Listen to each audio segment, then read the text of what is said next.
balasan dari Iran ke pangkalan militer di Qatar. Jadi kemungkinan bakal ada perubahan jadwal. Jadi kami masih menunggu informasi lebih lanjut dari Kemenlu.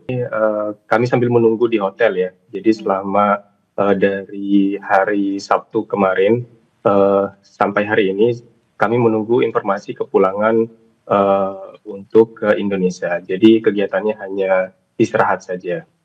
Oke, jadi sambil menunggu kemudian beristirahat dan juga bercengkrama, ngobrol, berbincang dengan warga negara Indonesia lainnya. Sudah ada informasi sampai saat ini, Mas Agil, dari pihak kedutaan begitu, kapan Mas Agil dan juga rekan-rekan lainnya akan dipulangkan ke tanah air? Sudah ada informasi, Mas Agil?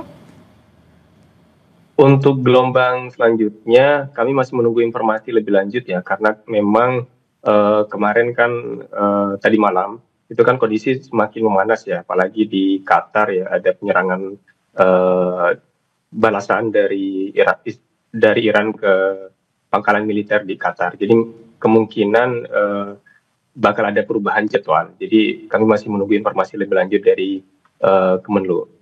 Bakal ada perubahan jadwal karena memang situasinya juga masih dinamis begitu ya, masih fluktuatif. Mas Agil, di sana Anda berapa orang yang masih bertahan di sana belum bisa dipulangkan, dan bagaimana juga soal logistik, pendistribusian logistik di sana seperti makan dan juga minum di sana, termasuk juga soal pemeriksaan kesehatan? Ya, kami sekitar 50 orang masih bertahan di sini. Jadi 50-an orang masih bertahan di sini dan semua fasilitas baik makanan, tempat tinggal, semuanya disediakan oleh KBRI Baku. Jadi semuanya sudah lengkap. Oke, Mas Agil, komunikasi seperti apa dengan keluarga di tanah air? Apakah lancar? Karena kan kalau kita lihat di Iran sendiri ada pembatasan internet di sana. Bagaimana kalau di Baku, Azerbaijan? Ya, alhamdulillah komunikasi di Baku Azerbaijan ini dengan keluarga di Indonesia kami cukup lancar ya, karena memang juga ada fasilitas WiFi juga di tempat tinggal yang sekarang kami tempati.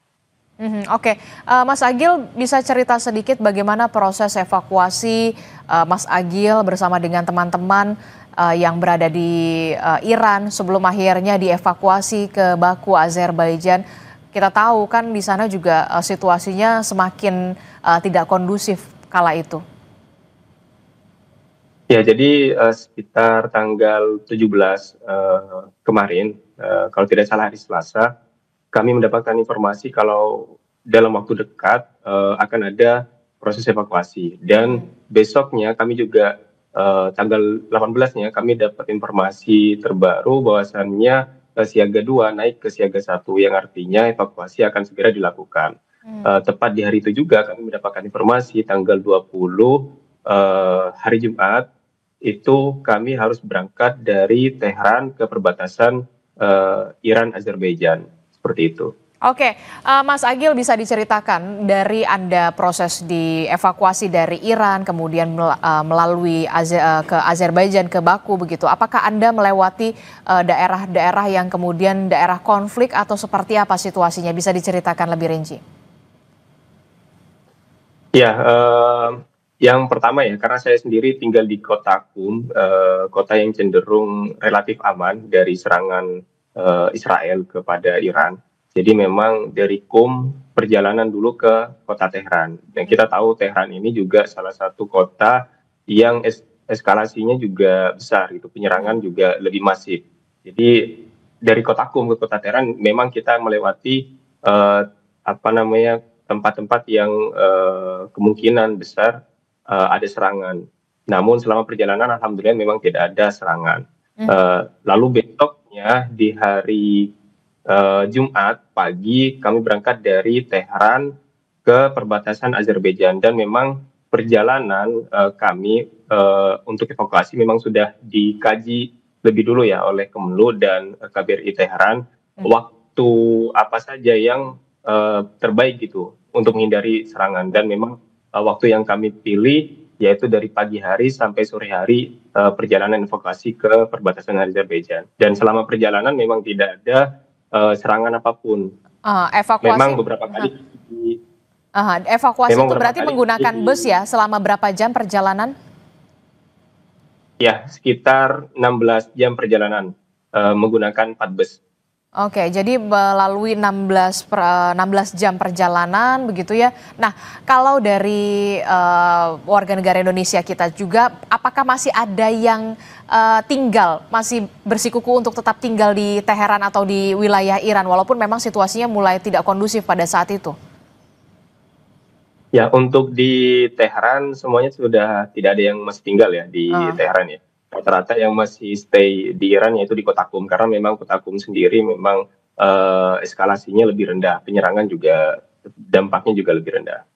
Oke. Terakhir, Mas Agil, apakah ada warning atau dari peringatan dari pemerintah Iran sendiri terhadap warga negara asing yang masih berada di Iran untuk bisa mengevakuasi diri atau seperti apa sejauh ini? Ya, sebenarnya apa namanya warning dari pemerintah Iran itu sudah ada sejak awal eskalasi ya. Jadi awal kali penyerangan Israel ke Iran itu sudah diinformasikan oleh pemerintah Iran bahwasannya untuk warga negara asing dipersilakan untuk keluar mandiri, evakuasi mandiri dari Iran dan tidak perlu membawa surat izin karena memang sebelumnya untuk keluar masuk Iran itu memang membutuhkan surat izin. Oke, dari pengetahuan Anda begitu ya Mas Agil, apakah kemudian ada warga negara Indonesia, rekan-rekan WNI yang lainnya yang kemudian masih menolak dievakuasi atau semuanya sekarang sudah mulai mau untuk dievakuasi walaupun tidak berada di Teheran begitu, di wilayah-wilayah lainnya sekitar Teheran? Ya, ya dari informasi yang saya dapat di apa namanya di grup eh, chatting kami, jadi memang teman-teman yang masih stay di Iran sampai saat ini juga masih menunggu informasi evakuasi tahap kedua seperti itu. Oke, Anda sebagai presiden pelajar ikatan pelajar di sana begitu, apakah ada koordinasi dan juga komunikasi dengan sesama pelajar Indonesia yang ada di Iran untuk bisa kemudian imbauan kewaspadaan termasuk juga soal mengevakuasi ke Azerbaijan sejauh ini? Ya, pasti itu sudah kami lakukan untuk komunikasi via grup karena memang komunikasi kan tertutup ya, terputus di Iran sampai saat ini. Namun untuk komunikasi yang kami lakukan menggunakan aplikasi chatting Iran. Jadi masih terus kami lakukan koordinasi dan komunikasi dan menghimbau teman-teman untuk bisa ikut proses evakuasi.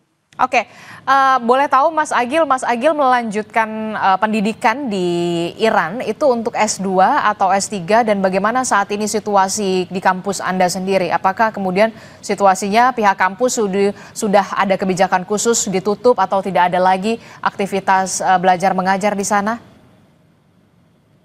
Ya, saat ini saya sedang menempuh strata 2 ya, S2, Aha. dan kebijakan kampus sendiri sampai saat ini memang dipersilakan untuk teman-teman mahasiswa yang apa namanya untuk pulang evakuasi sementara dan untuk proses kegiatan belajar mengajar karena memang kebetulan bertepatan dengan libur musim panas. Oke, jadi memang lagi bertepatan dengan libur musim panas. Nah, Mas Agil, ini kan kita tidak tahu ya konflik ini apakah kita berharap konflik ini secara cepat selesai, tapi kemudian kalau skemanya ini akan berkepanjangan, bagaimana dengan kelanjutan pendidikan Anda di sana? Apakah nanti Anda akan melanjutkan kembali ke Iran ketika kondisinya sudah kondusif atau kemudian seperti apa nanti rencana ke depannya? Ya, besar harapan kami ya eskalasi ini menurun gitu. Jadi kondisi segera mereda dan tidak ada serangan-serangan lagi hingga kami bisa kembali ke Iran. Jadi memang harapan terbesar kami untuk kembali melanjutkan pendidikan di Iran. Seperti itu. Terakhir, singkat saja, apa yang ingin Anda sampaikan kepada keluarga dan juga pemerintah Indonesia terkait dengan warga negara Indonesia termasuk Anda yang sampai saat ini juga belum bisa dievakuasi kembali ke tanah air? Silakan. Oke, untuk keluarga di Indonesia yang pertama yaitu untuk tidak terlalu khawatir ya, karena sekarang kondisi kami juga yang sudah dievakuasi sudah jauh lebih aman dan kami menunggu informasi jadwal keberangkatan kami ke Indonesia. Itu yang pertama. Yang kedua untuk pemerintah Indonesia harapan kami sih kalau misalkan kondisinya nantinya semakin buruk, jadi harapan kami ada prosedur khusus gitu atau langkah-langkah yang disiapkan oleh pemerintah Indonesia untuk kami bisa melanjutkan pendidikan di Indonesia atau menyetarakan pendidikan kami di Indonesia seperti itu.